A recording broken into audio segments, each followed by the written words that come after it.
All right. Hello and welcome everybody to our mindset course. Now, some of you might be wondering, I signed up for real estate investor education. Why are you talking to me about mindset? And the reason is because the wealthy have a completely different mindset than that we were taught in our public education, elementary school, middle school, high school, even, a lot of college teaches us how to be employees. And there's a totally different mindset. That's why, as employee minded individuals, when we get out of the workspace, we look at these wealthy people and we're like, what do they understand that we don't? Well, that's what we're going to talk about in this class. And it's foundational to the rest of what you need to know to go out and be a successful real estate investor and to be able to do real estate investing with very little risk and at a very large scale. And that really, if you're going to use real estate investing to build your wealth, you've got to do it at scale. And if you're going to do it at scale, you've got to do it with low risk. So here we go. This is foundational to what we're going to learn. Now, keep in mind, I am not a licensed attorney or accountant or financial advisor, broker, agent, or anything else. I am just a student, just like you. I've just had a lot of success in real estate investing and what we're going to talk about today, and I want to share that with you. So hopefully that's okay for everybody. Let's dive in. Now, what is it that the wealthy understand that the employee mindset doesn't understand? Well, 7 years ago when I started investing in real estate, I was working a job. I was an employee making about $40,000 a year, which where I live, that was the average income. And I wanted more out of life. I was 27 years old, and I had set some pretty lofty goals for myself earlier on in life. I said, you know what? By the time I'm 30, I want to be a millionaire. And by the time I'm 35, I want to make $1 million in a calendar year. And here I was, 27 years old, much closer chronologically to that goal than I was financially. And I didn't know where to turn.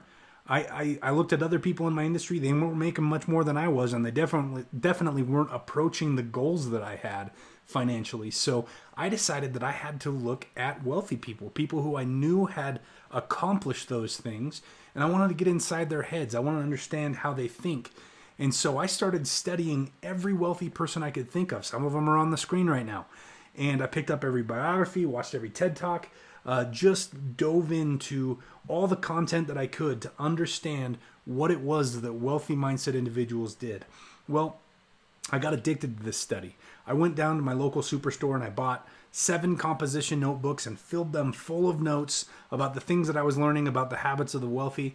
And eventually my notes, I had to organize the notes because there was just a lot of randomness in my scattered notes.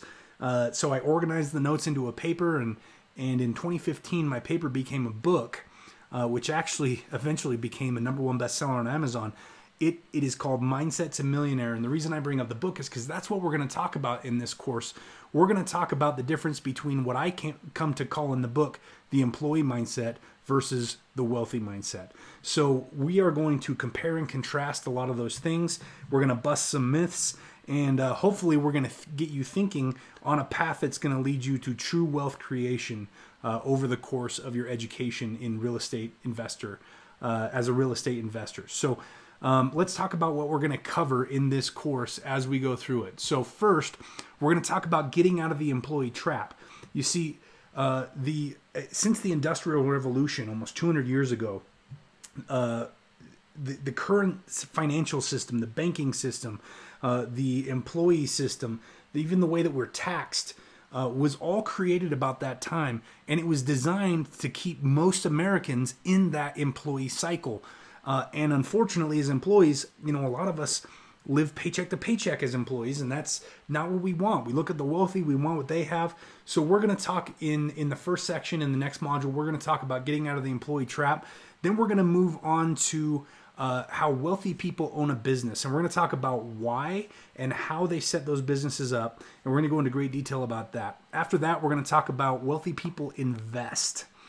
So one of the tenets of wealthy individuals, and we'll get into this, is the currencies that they use and how they're able to leverage other currencies in order to get their businesses done, get their real estate holdings the processes there accomplished, and then how they're able to set aside money and also use other people's money to go out and invest. Then we're going to talk about the magic of real estate. So, that third bullet point, we're going to talk about investing in general. In the fourth bullet point, we're going to talk about the magic of real estate and why, in my opinion, it beats out every other type of investment category and the advantages to having real estate holdings. After that, we're going to talk about a strategy that I use called never spend the first dollar. Now, that's not what you think it is.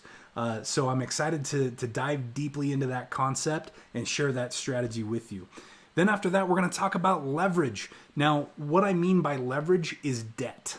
We're going to talk about debt, and we're going to talk about good debt versus bad debt, and the reasons you should get into debt and the reasons you shouldn't get into debt, and the fears around the ideas of debt that have been created because employee mindset individuals were only taught to get into bad debt. So we're going to kind of bust some myths there, and we're going to jump in and talk about how to leverage and those differences between good and bad debt. Then we're going to go into education. We're going to talk about a lot about traditional education. We're going to talk about wealthy education, and we're going to dive into those concepts and why they're important. And then after that, we're going to talk about retirement.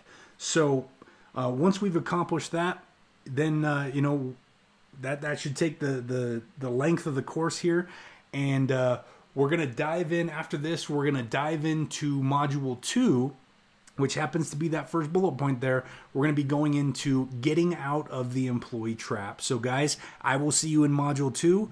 We'll see you over there.